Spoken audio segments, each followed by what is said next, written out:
He's no Ice Cube, but Carson Wentz had a good day on Sunday as he took part in team drills for the first time since early in training camp. Yes, Wentz is one step closer toward the goal of being on the field on September 6th when the Eagles kick off the regular season against the Atlanta Falcons. If Wentz starts, it will be just shy of 9 months since he suffered the knee injury in Los Angeles. Ever the optimist, even Wentz admits it'll be close. More on this on the season premiere of Eagles 360, presented by Xfinity. I think kind of early in the week, as far as team and scheme and everything, and I'm just getting back out there for a lot of those guys. But overall, I thought the guys looked good. I felt good, and Eve was feeling good, so it was a good day. Lane Johnson said with the return of Wentz to team drills, the sheriff is back in town. Wentz's teammates are in awe of how quickly he's come back and knowing that the best is yet to come from the Pro Bowl quarterback. Carson, the guy who, obviously, leader of our team. The amazing year he had last year and how he went down.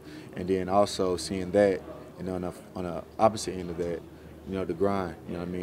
Him, whether he's in the training room all day getting treatment, when he first got to, run on the air treadmill, trying to do extra, then when he got to hit the grass, doing extra running, whatever it may be, you just see him, he's really, really dedicated to trying to get back, on the field for the team. That's exactly what I mean by chomping at the bit. You can see, him sitting out. You can see just that fire inside him really growing day by day. And I know, them releasing him and allowing him to go out there with 11-11, you can just see it, just the excitement. It's like a kid in a candy shop. Bad news for quarterbacks as defensive end Brandon Graham was activated from the physically unable to perform list. Graham played through the playoffs with an ankle injury that required surgery once the season was over. He was limited in Monday's practice, but is focused on using the next 2 weeks to get ready for the season opener. This is an important step, is getting back on the practice with his teammates.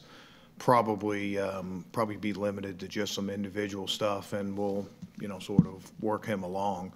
But it is great to have him back. We haven't really missed him. He's been in all our meetings.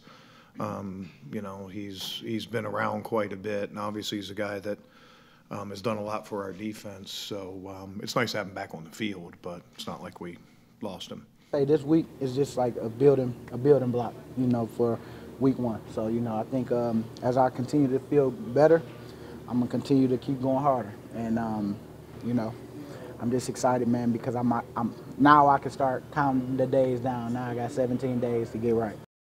3 Eagles were flagged for lowering the helmet to initiate contact on Thursday night against the Patriots. It's a point of emphasis that the entire league is trying to adjust to as quickly as possible before the regular season arrives, and penalties could help determine the outcomes of games. The instructions we've given guys is try not to lower your head and try to take your head out of it. And I think our guys are trying to do that. The other thing we say is you want to lower your target, but along with lowering the target and trying to stay away from the head, sometimes that causes you to dip your head. I think I can confidently say we don't have any players that are trying to play outside the bounds. We don't have any guys that are head hunting, that are being selfish. They're trying to play amongst or within the rules. I know for sure last week, we had all the DBs right after practice, working on different, type of tackling techniques, just so, we see how the flags are getting thrown right now, how the refs are trying to implement, that head down collision, in the game. It is tough because sometimes the runner is ducking his head just as much as you ducking. But I'm just saying, as you ducking, just keep your face up, because they just don't want to see the crown of your head hitting his crown or hitting his face mask, So just really try to keep your eyes up.